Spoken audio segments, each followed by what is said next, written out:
He was just a cleaner, unnoticed, invisible to most people who walked past him every day. But in a single moment, everything changed. The daughter of one of the city's wealthiest families collapsed before his eyes. While others froze, he acted. He carried her, rushed her into his old car, and drove faster than he ever had before. What happened inside that hospital wasn't just about saving a life. It would expose truths about class, race, and humanity that no one saw coming. This one act of courage would turn the entire story upside down. The question is, how? Marcus had lived his whole life in the background, blending into the shadows of wealth and power. Every morning he arrived at the Kensington family's towering office building before sunrise, mop and bucket in hand.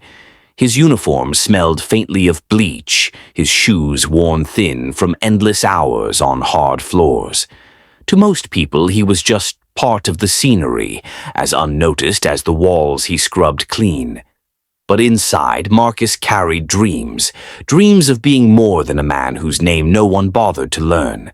The Kensingtons, one of the richest families in the city, had built an empire of steel, glass, and money. Richard Kensington, the patriarch, was known for his ruthless business sense and spotless reputation.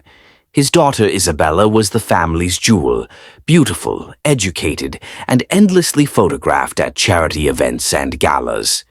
To Marcus, she was a distant figure, like a star in another galaxy.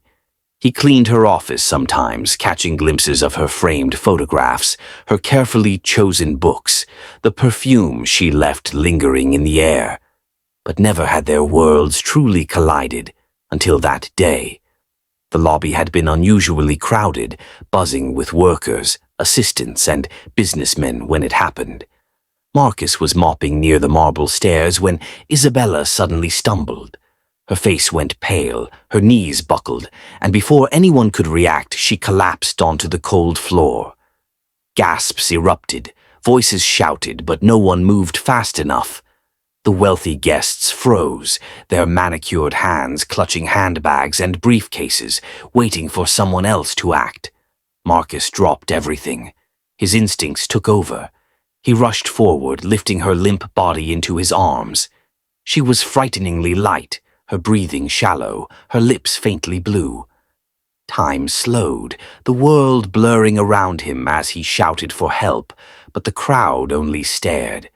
Without hesitation, he carried her out the doors, his heart pounding in his chest. He didn't think about protocol or the stairs burning into his back. He didn't think about the risk. He only thought of getting her to the hospital before it was too late.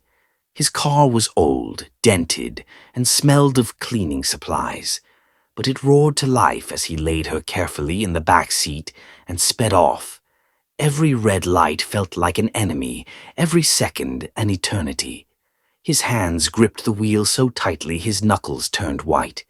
He whispered prayers under his breath, begging her to hold on. The sound of her shallow breaths was the only reminder that she was still alive. By the time he screeched into the hospital parking lot, sweat was pouring down his face. Nurses rushed forward as he shouted for help, carrying her inside.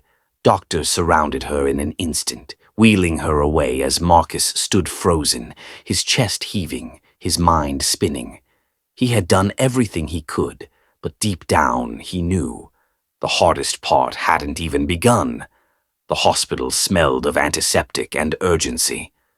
Marcus stood awkwardly near the waiting room, his uniform damp with sweat, his hands trembling from adrenaline. Around him people whispered, curious glances flickering his way. He wasn't supposed to be here, he felt it in every stare. A cleaner didn't belong in the waiting halls of private hospitals where millionaires' children were treated. And yet, he was here, because he had been the only one willing to act. Minutes stretched into hours. He paced, sat down, stood up again. Every time the emergency doors swung open, his chest tightened. Would they tell him she didn't make it? Would they ask who he thought he was, bringing her here at all?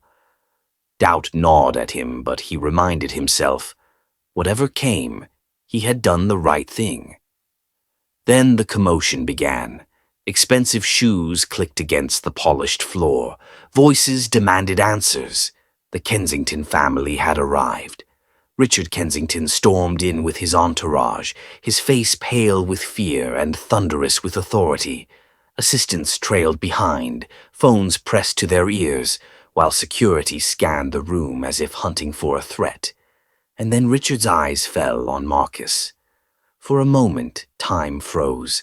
A powerful man, worth millions, staring at a cleaner whose clothes still carried the scent of bleach.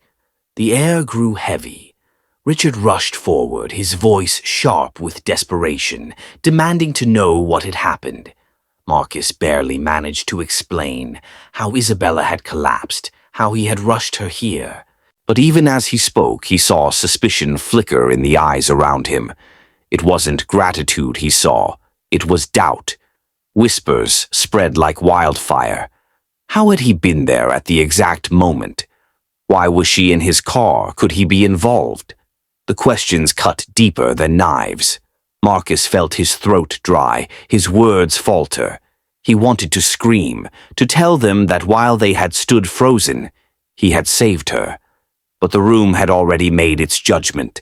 A black cleaner carrying the unconscious daughter of a millionaire was not a savior. It was a scandal waiting to explode. Security edged closer, one hand brushing against a holster. Marcus froze, his heart hammering in his ears. Every instinct told him this was dangerous. He knew stories like this, how quickly things could turn. In their eyes, he wasn't a man who had saved a life. He was a suspect. Just when the tension threatened to suffocate him, the emergency room doors burst open. A doctor stepped out, exhaustion etched on his face, pulling off his gloves.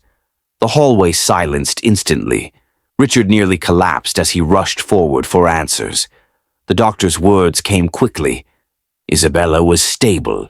She was going to survive. Relief flooded the air like a dam breaking.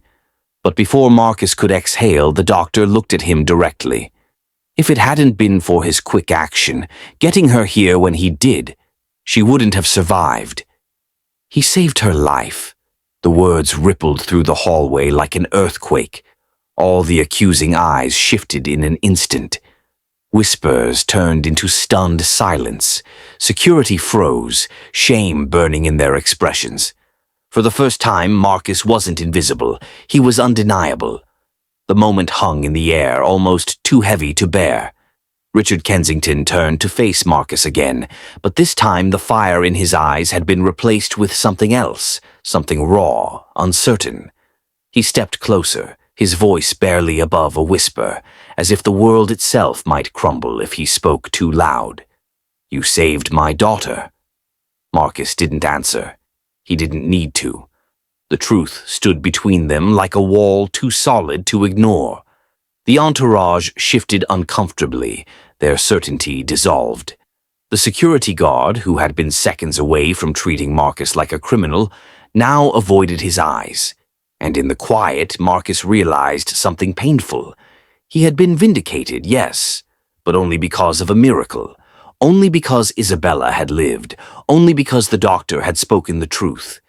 Without that, he would have been nothing more than another headline, misunderstood, erased, condemned. The following days were a blur. News outlets caught wind of the story.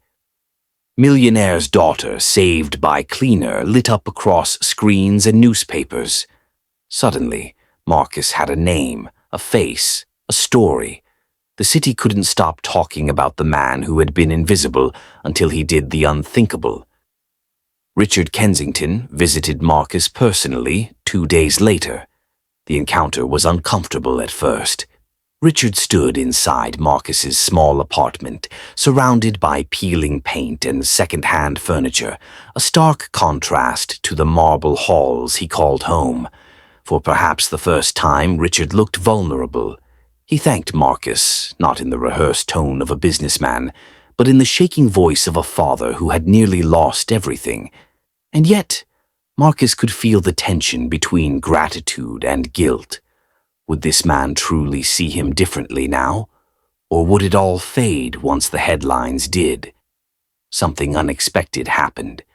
Richard set up a foundation in Marcus's name, aimed at supporting the invisible workers, the cleaners, janitors, drivers, and assistants who kept the city alive but were rarely seen. It was a public gesture, yes, but it also carried a truth Richard could no longer ignore. Dignity and worth weren't tied to wealth. Sometimes the people society overlooked were the ones who held it together. But for Marcus, the deeper victory wasn't in foundations or applause. It was in the subtle shift he began to notice around him. Neighbors who once brushed past him now stopped to shake his hand. The security guard from that night offered him a quiet apology. People who had never spoken his name before now said it with respect. Still, one question haunted Marcus, and it lingers for us too. Why did it take a life-or-death moment for his humanity to be recognized? Why must someone prove their worth through heroism before society sees them as equal? Because Marcus's story is not just his own. It belongs to countless others, those who live in the shadows of wealth and privilege, judged by appearances before their actions are ever known. Isabella recovered, Marcus returned to work, and life continued. But the world could never fully erase the truth of what had happened. Sometimes the greatest acts of courage come from those society tries hardest to ignore. The question is, will we keep ignoring them or finally start listening?